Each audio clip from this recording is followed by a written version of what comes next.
listening to Reignite, a podcast that is supposed to be about media analysis, but ends up being about two dummies complaining about decades-old games. I'm Frankie. And I'm Matt, a.k.a. Stormageddon. We take our first step out of Amaranthine toward the Blackmarsh, where Grey Warden Kristoff is rumored to have disappeared. Blackmarsh is shrouded in mystery and fear, rumors of hauntings and monsters becoming reality as the Warden moves through the marsh. Unfortunately, it's too late to rescue Kristoff. He was killed as a ploy by the Darkspawn to draw in the Warden and trap them in the Fade. In order to escape, they must face the Baroness, who long ago trapped an entire village in the Fade, to punish them for turning against her. With the help of a righteous spirit, they succeed, only to be dropped back into reality, along with that spirit and the possessed Baroness. Once we destroy her and her pride for good, the villagers can finally be free from their Fade prison. Our new friend is not so lucky. He is trapped with us on the wrong side of the veil and needs guidance to figure out his next steps. Yeah, we do like a real mission in this one. Yeah, it's like we progress the story or something. Yeah, I think that's probably my biggest critique about Awakening so far. Is it's a lot of setup and stuff, and it doesn't feel like as natural of a progression as the base game does, I think. But I think it's also because, like, it's a DLC. It's half the length of, or less, of the main game. And so, like, they're prepping you to go out and do stuff, and then you go do the stuff. And then you come back, and you prep some more, and then you go do more stuff. And that's kind of the flow of this DLC, which I don't think is to its fault necessarily, but it does just feel more obvious of, like, housekeeping. Oh, actual mission, housekeeping. Whereas it's better blended, I think, in some of the other games. Also, there is something to be said about the fact that we are playing it with a specific purpose, so that tends to mean that we play it a certain way. I think if we were playing a little bit more organically, just for the fun of it, we wouldn't feel like there was so much setup and, like, not as much progression of the story, because we'd just be going into it without thinking about taking it step by step or one piece at a time. True, yeah. I think that those kinds of flaws will stand out to people like us playing it in a certain analytical manner versus people who are just playing through a thing. Okay.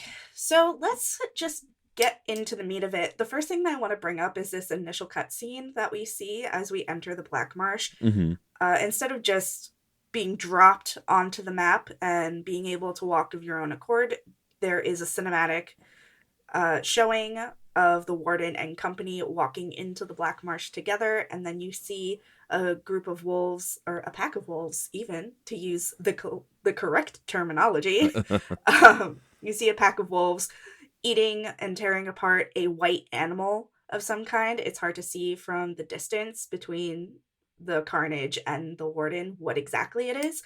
For a second I thought it might be a stag, which, if it was, would have painted a whole different picture for me, but it turned out to be a cow. But still, I want to point out the use of color here.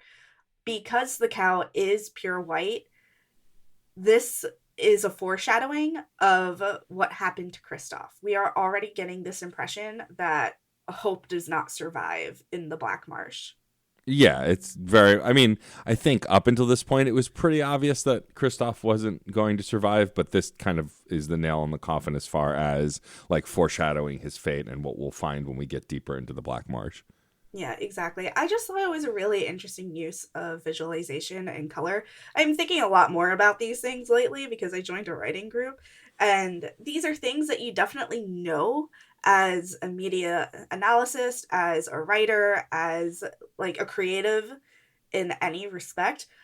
But you get so used to seeing these things and just knowing them that you kind of gloss over them because you're like, yeah, of course, I know that. Like, that bears no discussion. But it does still bear discussion because not everybody knows these things. For sure. And also, this is something that Dragon Age and BioWare does particularly well, of in-game cutscenes, using the in-game engine to portray stuff as opposed to doing, like, the CGI or FMV cutscenes, which this game has quite a few of, but, like, they do try to do a lot of stuff in-engine to make it feel natural to the flow of the storytelling. And I mean, that's pretty, like, I would say by the time we get to Mass Effect 3, if not even Mass Effect 2, it's almost all in-game cutscenes with some exceptions. You're seeing things in-engine. I would say like a lot of the spaceship stuff in Mass Effect is probably still FMV back then, like especially like the Normandy going to certain places and those kinds of things. But like anything with the characters for the most part are in-engine. And for sure in Dragon Age 2 and definitely in Inquisition, like also it's pretty much exclusively all in-engine with some FMV, very few FMVs scattered about. I just want to pay a little bit more attention to the visual storytelling this time around when we can. So yeah, I thought that was some really well put together imagery as we enter the Blackmarsh. Because you don't have Nathaniel, you don't get to hear about all the ghost stories about the Blackmarsh. Nope. Because apparently, Rendon Howe would tell Nathaniel all about it and like spooky stories when he was a little kid. And Nathaniel has this really like kind of goofy moment where he says he used to dream about coming back to the Blackmarsh and setting everything right. And he calls it like little boy's dreams. Mm-hmm. And you have a couple of options to reply to that. You could be like, your dad told you stories? Like, what? But I chose to say, like, well, in a way, that's what you're doing now. Kind of a nice moment for him because he's like, yeah, I'm making a dream come true. Oh. Like, it gives him this moment of hope. And it's really nice. Like, I know your team, Nathaniel, get the fuck out of here. Yes. But I think that without the insight of various encounters that Nathaniel can have, you miss out a lot on some growth for him. Because there's a moment in Amaranthine where he encounters his sister Delilah, and he wasn't sure what happened to her. He thought the worst. But it turns out that she married someone and lives happily in Amaranthine as, like, a poor person. And Nathaniel's like, this can't be. We have to get you back to the estate. We'll find you somewhere better to live. And she's like, little brother, calm down. Like, I'm here because I love my husband and I'm extremely happy living this way. And our father was a monster and you never saw it because he was your hero. And then you were in the free marches and you didn't see the awful things that he did. And I think Nathaniel just really was not present. And his father was just not the man he thought he was. Sure. And that is a huge come down for him, or like, it's a huge transition for him because he gets the opportunity to decide that he wants to be a different person than his father. Sure. Yeah. I mean, I think that there's plenty of good reason to bring him along, but I'm also glad that we have this discrepancy isn't the right word, but it's the word I'm going to use in this moment, because we often are just kind of wandering along with similar storytelling because we play similar style characters. I feel like because we have the same moral compass. Right, correct.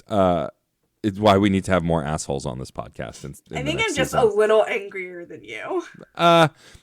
Depends on what we're talking about. Or maybe I'm angry about different things. Yeah, I would say. I think that's what it is. Yeah, I think as we get older, we're both much angrier.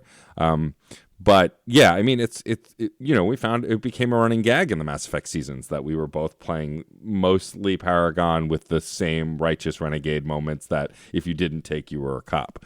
Right. And I think with Dragon Age, at least there's more diversity in responses, especially in the first game and the DLC, because there's no voice acting for the hero. So, like, you just pick the response and that's what you said, and then they respond to it. Whereas in, like, Mass Effect, the famous Shepard problem of paraphrasing, where you would pick a thing and then Shepard would say something kind of similar and sometimes not similar at all. And you'd be like, what the fuck? I didn't pick that. That's not what I meant. And I think we will run into that problem a little more in 2 and 3. But that said, it does allow us to have kind of more diverse paths. And the fact that I didn't take Nathaniel and thought I was pretty correct in doing that, just being like, take your stuff and get out so you can have what you need. I was surprised that you brought him along. I just figured you also wouldn't trust this character. And so it was nice to have that difference. And I'm glad that we have that as we continue forward, because it will change the perspective of some of the events as we encounter them. I feel like we have this difference because you and I have very different relationships with our fathers. Yes, probably also true. Because your relationship with your father while has its own challenges that you've dealt with throughout the years, has not been as, I don't want to say violent. Combative. Yeah, combative is a very good word for it. My father always made me feel very unsafe, and I can't imagine your father ever making you feel that way. And I apologize if that is an assumption that I'm making. But this is based on what I know of your father and what I know of you. And I feel like you and your dad had or have a strong relationship. And while you disagree on things, like, I feel like there's never going to be a point where you're going to diverge from each other in such a drastic way. Mm-hmm. Whereas my father and I definitely diverged from each other from when I was very young, because I was queer from very young. I didn't know it yet, but it was definitely showing. Um, like, I am on the autism spectrum, and my father had very bad opinions about people with mental health issues, like dealt with depression and anxiety and like just all these things. And my father and I were just very, very different people. So when I see someone who is struggling with the legacy left behind of a parent, I'm more inclined to give that person the benefit of the doubt, because I understand what it's like to just not be the person your parents are, Right. and for people to think that of you. Sure. I mean, I think also part of it is I mean, I want to believe that a previous playthroughs don't play into it, but like, you know who this character is and you have some foresight that I, even though playing this DLC, did not remember him at all. So maybe I didn't take him last time either. But like, I think that played into it a little bit. Also, at least for me, is like no metagame, no knowledge of who the character is. I just kind of picked it. In a true vacuum, I still believe you would probably make the same choice, but I think having played the DLC and knowing who he is also probably helps a little. Whereas I'm No, that's valid. going into this completely unknown, and like, because I also don't remember this DLC because I rushed through it, except for some high points like the Blackmarsh, which we're going to get into more in a minute. But I mean, you're probably right. I think that my relationship with my father on the outside appears a lot different than it is for me personally, but you're right that we did often align on how we felt about things and did agree more often than not. Didn't argue that much. More of that stuff started happening as he got older, but for the most part, we were aligned on a lot of stuff. I mean, it's apples and oranges when compared to your dad, for sure. A person who I also have had the pleasure of meeting and fighting with. So, you know, it probably does play into it. I mean, welcome, listeners, to our mini therapy session within the podcast. We haven't had one in a while, but I'm sure there'll be more. Oh, there's gotta be. My dad loved you so much, though. It drove Which is me so wild to crazy. me. He loved me so much, even though I was. Well, I guess I was. I probably passed a lot more back then, but I Yeah. was outwardly queer. Hell, I worked with burlesque. Like, I was part of so many things that he couldn't stand, and yet loved me. Loved, Just your adored you. friends also, a lot of your other friends also, and so very bizarre how he You would. were like, you were like the son that he gave away that one time. Yeah, yeah. Uh, we love to joke about my dad. Huh. Anyway, so the Blackmarsh, I mean, in the early moments, there is quite a bit of combat and exploration. We are fighting these horrifying werewolves that are like they have black fur and like The beady blighted eyes. werewolves. The blighted werewolves and blighted wolves, which when you can summon a blighted wolf is very confusing. I've often lost my pet in the fray. Just because there would be groups of werewolves and blighted werewolves, and you're the upgraded wolf you can summon as a ranger is the blighted wolf. Oh, interesting. Yeah, just like the upgraded bear is a great bear, and the upgraded spider is, instead of the wider spiders, it's the more narrower, like poisonous looking spiders. I hate that. Yeah, I mean, look, I don't like spiders, but when I'm controlling them, it's less of a problem because I don't quite have arachnophobia. Yeah, I just would like them to not be in the same room as me. Is that so much to ask? I mean, I guess not. Please exist elsewhere.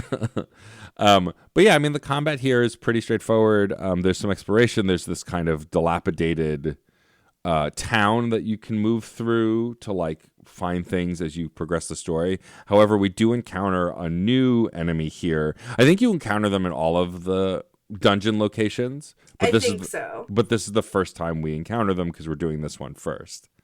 Yeah. And they I are hate them. they're called the Childer, Yes. which are like the children. They are fucking nightmare fuel. They are these. So there's two versions of like evolutions of them. The versions we're fighting here, like these grub versions that are Yeah. essentially The Childer grub. yeah. They're. What if a slug had a baby face? I hate it so much. It's so upsetting. Yeah, And they're it's upsetting horrific. on multiple levels because first of all, like just the whole it has a bug body Yeah, and I hate bugs. yeah. So that, and then it also has a horrifying baby face, and like all babies look like aliens to me for the most part. There are very few babies where I look at it and I'm like, oh, that is the least alien looking baby I've ever seen. Just, I'm sorry, babies look like aliens. Don't come for me on this. I don't have the all babies are so cute gene. I just don't. I like when they're goofy and wacky. I don't think that they're cute outright. But they have this like horrible crying baby face, and it gives me nightmares because to me, a feminine bodied person with weird feelings about childbirth in general and this image, I'm gonna be having nightmares about this thing exploding out of my womb. Also, they explode out of eggs. Yes, and it's horrible, and I hate it. Yeah. Though I will say on the record, because we haven't gotten to it yet, but I have gotten to it, there is a worse version of this. I know. We encounter it later, and we'll get to that when we get to it. But like, so also, I mean, the implications. So we're about to talk about right after this the mother, and the mother is based on the what was the enemy called that we fight in the base game? The brood mother? The brood mother. So like the mother is a version of the brood mother. She's like a hot version of the brood mother, If which you could, is it just boggles the mind. huge grain of salt in that statement also. But you know, and this is coming from a monster fucker, so you know it means something. But so the fact that the mother looks more feminine than than those creatures from the base game, them giving birth to these children looking like, it's just the implications upon each other are more and more disgusting. It's very bizarre. Also, like, if I could take umbrage with one thing, so the mother specifically in this DLC is more feminine looking, is nude on her upper body, and like the male creatures in these games aren't like naked from the waist down, and aren't like, I just don't understand. Like, I'm not a prude, but I don't understand the necessity for nudity here. It just seems like nudity for the sake of it. I completely agree. And like, look, I am all for a sexy monster, but it just feels very weird that the mother is the only like naked darkspawn related creature in the game. Yes, I completely agree. It's this sexualizing. So I have two different takes on this. Uh-huh. On the one hand, it's sexualizing the monstrous, making it Right. seductive. Right. On the other hand, it is turning femininity into something monstrous or repulsive. So there are two different takes that we can explore on this. I don't really think that turning femininity into something monstrous is what they were going for in this character design. Given the storytelling that we've experienced so far, I don't think that the message here is, women are monsters. No. Like, I don't think that that's what they're going for. So if we look instead at turning the monstrous into something seductive, this is something that we engage with regularly in media. It's starting to becoming more and more relevant in romance properties, especially romance fantasy, as you deal with things like you mentioned earlier, monster fuckers. This is kind of the early phase of it, where this villains are queer coded, where the villains have this seductive appeal because they're trying to draw you into their side. Right. A lot of horror elements draw on queer stereotypes, and I think this is just another way of them doing that. For sure. I mean, also part of it is, look, it's a time in the games industry where the majority of people working in the games industry are men. There were women working on these games, I know for a fact, but like that has an effect too. I mean, think about the temptation demon in the base game as Oh well. yeah, I hate the desire demons. The desire demons, like there are other demons. They all look like either monstrous or deformed or like just plain weird. And then there's a temptation demon that is a curvaceous femme presenting creature that has like tiny chain bikinis on. Like it seems sexy for the sake of it and not like, yes, they're doing a desire demon, but there are more desires than just attractive femme presenting creatures. And so there should have been a male version maybe also. Like I wish there was more diverse views on what desire means if you're doing that. I wish that the desire demon had like almost a phase, like this isn't even my final form, Yeah. where the desire demon starts off as this sexy, seductive appearance, but once you get them down to half health, they transform into something else that is more grotesque. Yeah. As kind of a way of like, desire has this like beautiful face, but Yeah. when you beat it down, there's something uglier underneath. And I Yeah. think that would have sent such a like more effective message than just like fight this beautiful half naked, mostly naked woman. Yeah. I mean, and I think part of it also, though, is just this idea like, what if you are a queer character, especially a gay man who only likes other gay men, Yeah. wandering that space, and then this desire demon shows up touching themselves, and you go, yeah, and like, it's just, Right. it doesn't reflect universal desire. It reflects the desire of straight men, which Right. which were the predominant characters in these stories and are the predominant probably designers or creators behind the story as well. Again, I can't speak with 100% certainty, but I am making some minor assumptions based on the time this game came out. But the workaround here for them is that the desire demon is capable of making you see whatever it is you truly desire. Right. So their form doesn't really matter in the long of course. run. Yes, correct. I just So- again, it's a very like not small, but I'd say significant technicality that I think was worth exploring, and like the mother plays into that in this DLC for sure. No, I think so too. Man, we're being so intellectual today. I know it can't last. As part of our discussion of the mother, we do meet another talking darkspawn. This one is called, quote, the First. Yes. And the First explains to us that the mother is the mastermind behind this plan. Kill Kristoff, draw the warden in. And the whole reason is to stop the warden from furthering, quote, his plans. Whoever he is, we're not informed. But it does tell us, the player, the person engaging with the story, that there are these two factions at play, at least. That there's the mother, whoever that is, Yeah. and whoever opposes the mother, which is a first for Darkspawn as far as we know. Yeah, and I believe, though I didn't write it down, Ogren like kind of has a comment here about like first they can talk, now they have plans, like, and it is surprising, right? Like especially, and I bring up Ogren specifically because the dwarves have been fighting the Darkspawn longer and more frequently than anyone else, and for Ogren to still be surprised. Not only that there's talking darkspawn, but then that they are planning and scheming and that there are warring factions says something about how significant this is. That up until this point, we believe they were zombies, essentially. They were moderately stupid monsters controlled by a dragon that wanted to destroy the world.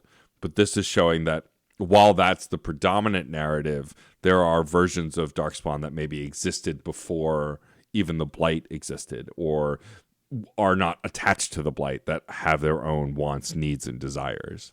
I just think it's really interesting for us to see more of the Darkspawn when I feel like this idea that the Darkspawn have facets is wasted on this DLC in a way,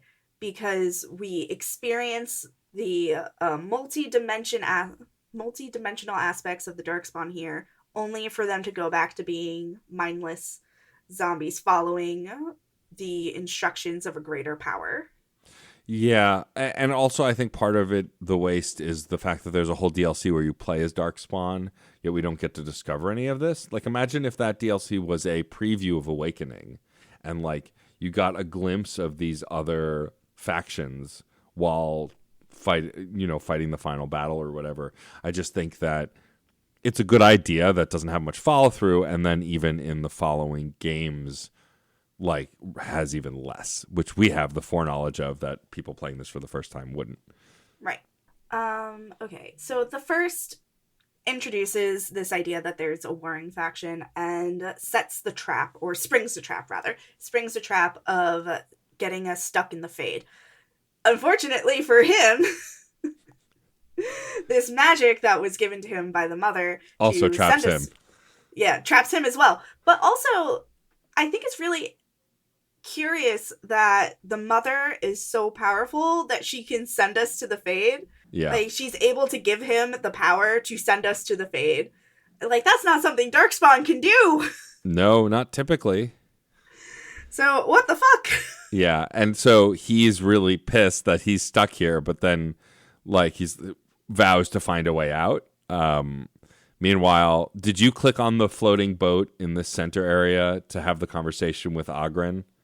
I did not. What was the conversation? It was just like, it shows that there are multitudes to Ogren, although still not an incredible character. Like, he is terrified to be here. He doesn't want to be in the Fade. He does mention it to me. Yeah. He does say something about being in the Fade, and I'm like, don't worry, we'll get out. And I got -3 approval from him. Yes, correct. Like, it's my fucking fault. Yep. Yeah. Like, what do you want from me? He is not happy that we brought him here. This is our fault somehow. Like, I didn't tell him to send us to the Fade. What do you want me to do? Be like, okay, if you're going to send us to the Fade, then at least leave Ogren here. He's too delicate. I mean, if the first could have done that, the first wouldn't have sent themselves, so And so after we get trapped here, then we have to start exploring again, and this is where we get to see some stuff that we didn't mention before, but that we saw from the other side. There were these statues and like barriered chests and other things, and like it's clear something's going on. Well, it turns out while we're in the Fade, we can solve some puzzles and click some switches to take those barriers away. So when we get out of the Veil, we can use those things, find those things, get that equipment, so on and so forth. Yeah. And so there's a lot of more exploration here as we solve some more puzzles and turn off these Fade force fields. I don't know what the hell else to call them. Yeah, I'm like 98% sure that I got everything while I was in the Fade. It was difficult to know because it is kind of a sprawling map, and I was just like, I'm pretty sure I have explored all of this. So there is a way to know if you got all of it, and we'll get into that in a minute when we get to the last point in the breakdown. But after you move through the Veil in the Blackmarsh, kind of going backwards from the way you came, there's some stuff to encounter, and eventually you find yourself at a town with a lot of rowdy villagers and an armor-clad green spirit. You say rowdy, and I say tormented. I mean, everyone yes. seems to be trapped in like the moments before their death. Yeah, it's pretty horrifying.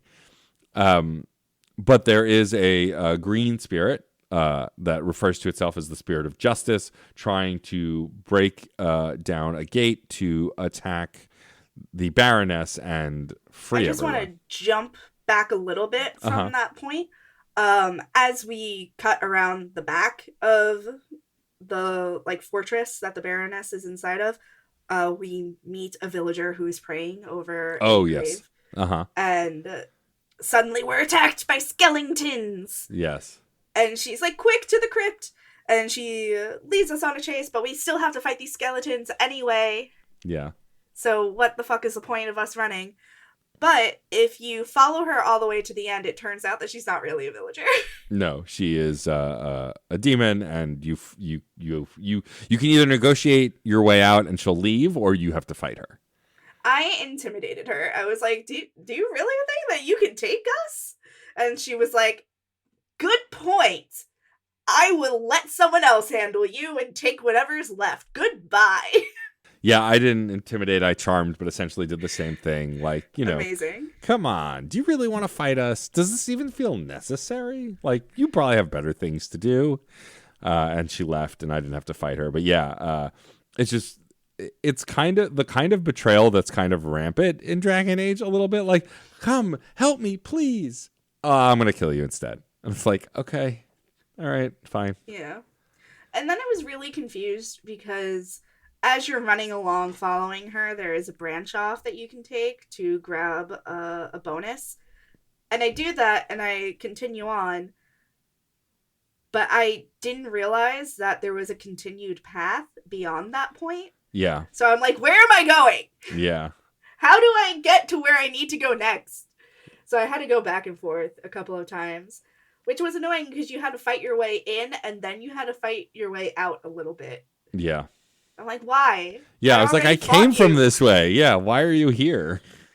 So after all of that, then you're in the village and everyone is suffering and trapped in these moments of torment. And there is a spirit who is trying to rally the mob. My brain stopped working for a second there. There is a spirit that is trying to rally the mob and sees us and tries to figure out what role we are playing. Yeah. And so you can choose to partner with the spirit of justice to try and escape the Fade. You share your plight with him and what's going on. And he's basically a himbo knight who's like, yeah, sure, I don't care. As long as you're going to help me, great. Let's go. I don't think he's a himbo. I mean, he's not in this moment, no, but I think more what I mean is that he doesn't really care why we're there. He's happy we're there to help. Yeah, I mean, he sees us and he says, are you minions of the Baroness, right, or are you other tormented souls who are trapped? Yeah. I think that justice sees things in a very binary way. It's black or it's white. There is no gray with justice. Huh. Gee, I wonder if that's a metaphor for something. I wonder. So, to justice, there are only two things that we could be. We could either be for or against. Yeah. So, and you have a couple of options here while talking to justice. You could be like, oh, the Baroness can help us. Let's go talk to the Baroness. Right. Or you could just decide right out like, hell yeah, let's take down the man. Yeah. By the man, I mean the Baroness. It was effectively the same. Stick it to the man. Yeah, and so of course I chose to just take down the Baroness. Justice was very convincing in his delivery of what needs to be done. And I want to get the fuck out. So seemed like a good plan. Oh, that reminds me. Something very interesting occurred in my companion conversations while talking to Justice. Nathaniel was team help the spirit. Yeah. While Anders was team talk to the blood mage.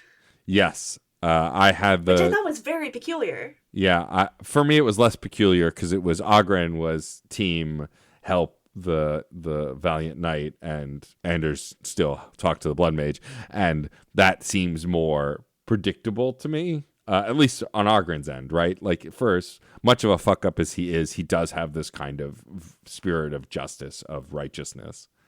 Right, and Ogren doesn't really have the same understanding as humans or elves about spirits versus demons. Right. And there is this misconception, we know, amongst the Chantry and amongst the mages, that spirits and demons are equitable. They're basically the same thing. Same thing, right. So for a human to be like, oh, let's help the spirit, like, that makes sense, was very surprising to me. Right.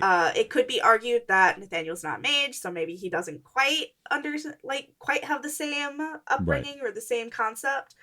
But I always got the impression that it was pretty widespread, a widespread belief, no matter if you were raised as a mage or not. That was always the impression I got. And for Anders, who actually hates blood mages, to just be like, oh, let's go talk to the blood mage. So I'm wondering if my memory of Anders hating blood mages is DA2 Anders. Right. After he's been through some shit. Right. Slightly seasoned with trauma, as we like to say. Yeah. And has like seen what blood mages can do. But he's often being accused of being a blood mage just because he wants to be free from the circle. So I don't know. I felt like it wasn't quite in character for Anders to be like, blood mage, hell yeah. I mean, I think there are some inconsistencies with Anders' character between the games, which is one of my bigger complaints, but also there is something that we are not talking about quite yet that happens to Anders that could also possibly have led to that. That's valid. That is a very valid point. But yeah, I there's this mission that you get in Amaranthine where a Templar asks you to question some possible blood mages. Right. And if you agree to do it, you get disapproval from Anders, which is frustrating. Yeah. Because, like, I understand why you get disapproval from Anders because you're agreeing to help the Templars and fuck the Templars, right? Right. ATAB. But for me, as I'm playing a mage, I am playing someone who comes from a society where these assumptions are thrown around anytime you deviate from the norm. I think it would be really important to, like, intercede the Templar investigation to make sure that these people are actually blood mages. Yeah. And to see what's going on, because from what we've seen of everyone that's become a blood mage, it's always because their back has been against the wall. Right. And unfortunately, you don't get the opportunity to actually talk to these people and be like, hey, what's going on? No. They just immediately attack you. Yeah. And, like, there's no story to this little side quest, which is why it wasn't, like, on our list to talk about. Right. But what I find really interesting and frustrating about it all is that even though we see that blood mages do what they do because they are forced into a completely no-win situation, we are still treating them like it is their fault that they exist. Yeah, almost as if treating people poorly and them reacting violently, we then blame those people for it, even though we're the one who have caused that trauma and trap and back against the wall to make that happen. No correlation to real life at all in any situation. I mean, I think the narrative makes sense for the kind of story they're trying to tell, but the frustration and irritation with trying to navigate that narrative makes sense to me. It's funny not playing a mage, though. I don't think about that much. And that, like, by design, right? I can only speak to the Jewish experience because I'm Jewish, right? You can't. That's the same thing, right? You can sympathize, you can empathize, but you cannot have the experience someone else has unless you have that shared background. It's just impossible. You can only be well-versed, researched, and try and understand. But bringing it back to why we're here in the Vale. So from here, it's funny. I could have sworn there was like a lot of Mishigas before we fight the Baroness, but pretty much you agree to take on the Baroness. Justice kicks down the door, and with the right conversation prompts, it's time to fight the Baroness and her new ally. And so we find out here that the First has teamed up with the Baroness, as we have teamed up with Justice, to try and escape. And so we also have to fight the First here, which I think is really interesting, right? And I wonder if we talk to the Baroness first instead of fighting her, what that's like, because I've not done that. Yeah. Or even if that's a possibility. Like you may choose to talk to her and she'll be like, fuck you, I don't want to talk to you, fight my guy. Right. Or Justice could, for some reason, just be like, no, you're on my side, end of story. Yeah. Yeah. Like, we could be forced into this position through narrative. Right. It's fine as far as fights go. Nothing really special to call out here. I just whacked him a bunch with my sword. Yeah. I shot from a distance while my wolf chewed on his face. Black, black, black. And then I'm trying to remember. So after we defeat the First, then we don't actually fight the Baroness here. She No. we convince her to like just let everyone out, or she decides to send us back. I don't remember. What happens is the first mouths off to her, Oh, right. Yes, now I remember. Yeah, yeah. and she's like, fuck you, I'm gonna kill you and send them back so they stop harassing me. Yeah. Like she clearly was just annoyed and inconvenienced. And so she sends us back. Yeah, and she was like, the fastest way for me to not have to deal with this anymore is to just send them home. Yeah. And when she does that, she accidentally pulls through herself and Justice. Yes. And Justice, when pulled through, we see the body of Kristoff stand up, and Justice is trapped within this body of Kristoff. Which, by the way, what a horrifying experience to have, right? You're used to being ephemeral, you're used to not being bound and trapped within something, and now suddenly you cannot exist the way you did before. You are now trapped inside the confines of something that is completely unfamiliar to you. Yeah. And on top of that, it's the body of a well-known Grey Warden who went missing, which will complicate things later.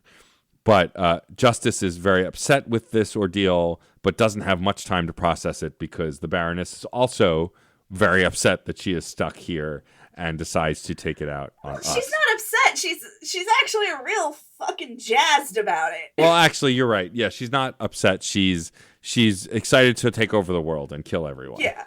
She's like, and then you shall have a queen like you deserve. And I'm like, all right. Enough. All right, evil Galadriel, calm down. And so you fight her and her true form. Justice continues to join you in the body of Kristoff to fight her. And, of course, you defeat her, and she dies, and everyone is free except Justice. It was so anticlimactic. So, something that occurs as you make your way to the Baroness in the real world is that you have to close these Fade rifts and fight a bunch of Revenants. And whenever the Revenants die, they, like, make a whole meal out of it. Like, it's like the death scene from Camille. Every time. And I'm just like, all right, calm down. You're not that much of a bad guy. Like, you were fodder for me as I head my way to the actual boss. And then you kill the Pride Demon, and then, like, the HP bar gets down to 0, and that's it! Yeah. Cut to the next moment, she's gone. Yeah, that's it. No, like, cutscene, no, like, over-delivered animation, nothing. Like, not even a, like, oh, no! And then a collapse? Like, come on, Nothing. give me something. Like, if I had to watch 5 Revenants give me a whole spiel about dying, I can at least get something from the big boss that I've been trying to get to this whole time. Yeah. Something to note as we were exploring reality and going to those chests that we freed from the Fade, how you know if you got everything is if Justice is in his full new armor, because you get Justice's entire armor set. Me, I'm in the armor. Oh, well, those of us who can't wear plate mail put Justice in his new armor set. But yes, otherwise, if you are a warrior like I was in my first playthrough, I am a wore it. warrior mage. Yeah. And because my magic is so high, I use magic in place of strength. Yep. So I fight like a warrior who can cast spells. Yep. Nope. I never remember. But how you know? Best of both worlds. But how you know if you've gotten everything here is if you have that complete armor set, Okay, and I do think have a the weapon complete as armor well. set. Yeah. Oh, did I get a weapon? Is there a weapon? Or maybe he has a weapon, or you get a weapon from one of the boss battles. I can't remember. But I don't either way. But I did get the full Sentinel armor. But with Justice and or Frankie decked out, we now are ready to move on and have a conversation before we leave with Justice about this new situation he finds himself in. Yeah, Justice is fully trapped and can't return to the Fade, and also is having a very disorienting experience of having some of Kristoff's memories. and he doesn't know what to do. So he turns to the warden, like, you seem like a good person, probably. Yeah. And you're familiar with this world. So, like, what do you think I should do? Which I think this is a very valid moment to ask the warden for advice. There's so many moments where I'm like, the warden is not who you should be asking. But I think in this moment, this is a good person to ask. I mean, I wouldn't ask Anders, that's for sure. Or Ogren, for that matter. Yeah, no, I wouldn't ask either of them. But, like, granted, the warden is the only person you have to ask most of the time. Like, that's the only person present. But in this situation, the warden is a good person to ask. Yep. And so you can, or at least I did, offer for him to join the Wardens and join us on our quest. He can't, you can't guarantee that you'll find a way to send him back, but you can promise that at least you can give him purpose while he's here, which is all he really wants, since his purpose was being a spirit of justice in the Fade and fighting against the Baroness, and didn't, now that she's gone, he doesn't really have any anymore. Yeah. Yeah, honestly, if Justice had said, well, if you kill this body, I'll return to the Fade, then I would have been like, okay, cool, I'll do that for you. Yeah. But Justice does say, I don't want to die. So I do offer, like, well, you could just continue Kristoff's, like, mission Yeah. in life, which is to fight Darkspawn. Like, that's something justice worthy. Yeah. And, he likes the idea. It also gives him the opportunity to avenge the death of the body he is now inhabiting. Yeah. So it's almost like he's paying Kristoff back. So I think it's a really nice step forward for this character's narrative. I agree. Although, again, as I alluded to earlier, it will bring up complications later on. Oh, of course it will. Yeah, I mean, he's walking around in this. He's walking around in the skin of a person who existed. It's interesting that it's a dead body. It's decomposing every day. Yeah, I feel like it was Anders who wasn't super happy about this choice to bring Justice along with us. No one in my party had any opinions about it. I thought Anders did, but maybe I'm misremembering. But yeah, he joins the party, and Justice, I can safely say now, is one of I do like a lot of the characters in this DLC, but I think Justice is my favorite because of how he carries himself and what he learns. I think he is a very one-note character in the beginning, just fighting for the side of justice, whatever that nebulous word means. But I think you get to really see a lot of growth for this character in an interesting way in this game that I personally feel is squandered later on. We'll get to that. But, like, it's interesting. I think this is an interesting concept for a character. I think it's really gross in an interesting way for him to be in someone else's body and essentially puppeting it. And, like, I don't think it's a bad narrative decision. I think it's an interesting but personally kind of weird and grotesque choice. I really like what this character represents and how he's handled in the DLC. I'm hoping that holds up as we replay it, but I remember being very fond of him. Also, I don't know the name of the voice actor off the top of my head, but the person who does his performance is very good, very chest out, very, like, dramatic delivery, almost Shakespearean without the, iambic pentameter, and I really like that. I like over-dramatization of that, especially when it's not a shtick, when it's the core of the character. I find very entertaining. And also, when we think about these righteous characters, aren't those the things that we kind of assign? Sure. In our head? Like, those are the kind of features or the cliches even. Yeah. Yeah. Like, those are the stereotypes. And Justice is the embodiment of this stereotype. So it makes sense for him to have those things. 100%.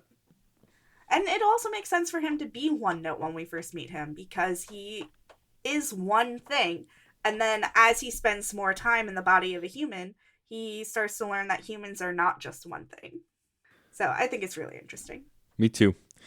And so that wraps up the Blackmarsh. And so next up on the list, we have either the Knotwood Hills or Wending Wood. Having wood in both of the names really just makes, like, exacerbates the confusion of what is what. But I believe Wending Wood is where the caravans are attacked, and Knotwood Hills is the other place. Is that right? Frankie's too busy laughing. Everything you said is correct. Okay, but just, like, the amount of times you said would and the way you said it exacerbates, and yeah. You're welcome. You're welcome, Internet. I have a very dirty mind. Yes. So where would you... I chose the Blackmarsh, so it's your turn. Where are we going? Let's go to the Wending Wood, because that is where the caravans are missing, and also that is where, like, people are being mutilated. That's true. And I think that's also where, I mean, all of this pushes the Darkspawn story forward, but I think we get another big piece of the puzzle in this one too. So I think so too. And also we get a new companion. I mean, spoiler alert, all three of these missions get us a new companion. Whatever. So, but I do want to say to you, my yes. friend, is take the time to revisit Amaranthine Yes. and the Vigil, just to see, like, what's up, sell some stuff, buy some stuff, etc., etc. Like, don't forget to do some things, and, like, if you come across some narratively interesting check-ins, write about them. Yeah, there's one. There's one in the Vigil that I'm thinking of in particular. Anyway, yes, we'll do that. Does it have to do with justice? Could be. Maybe. I have some gifts to give.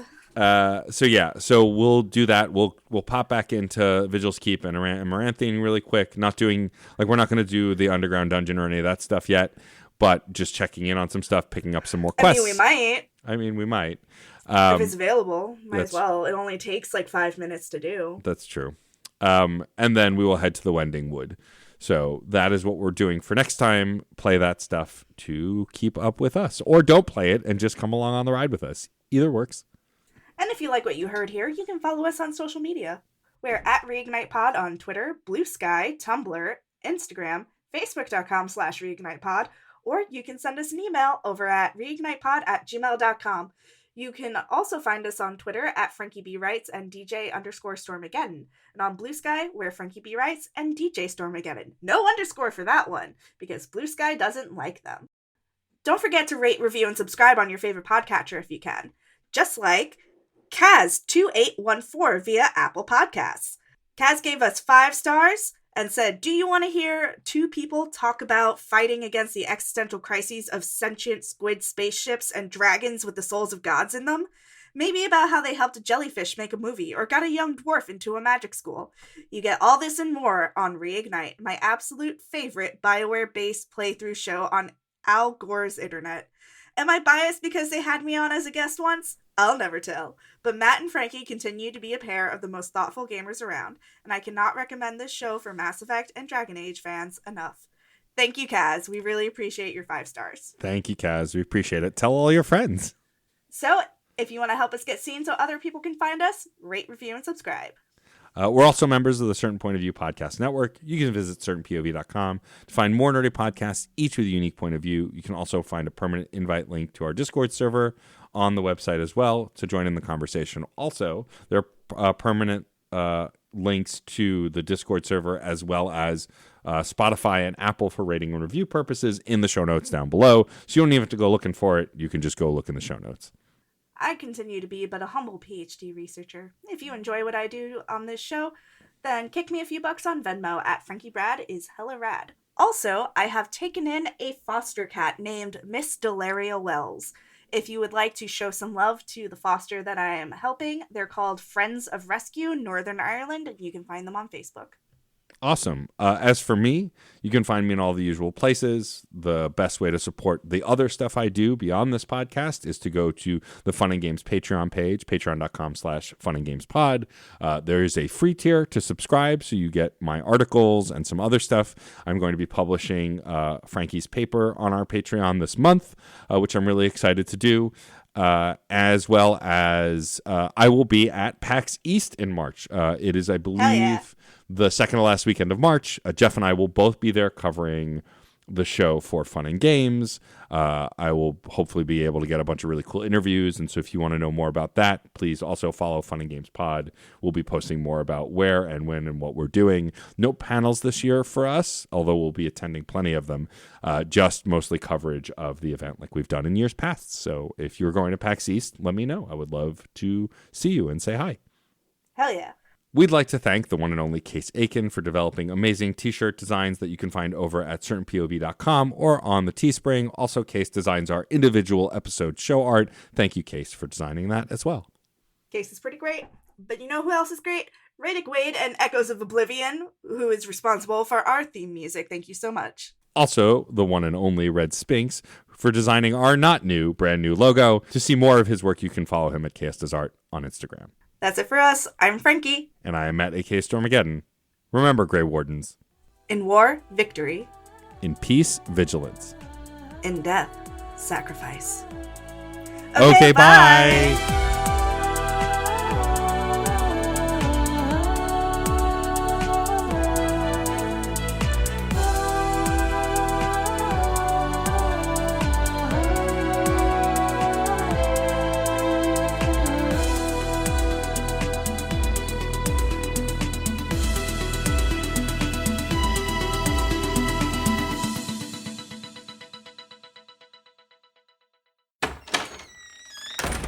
Hey. Oh, hey, Jeff. What's going on, guys? Oh, talking about Superman.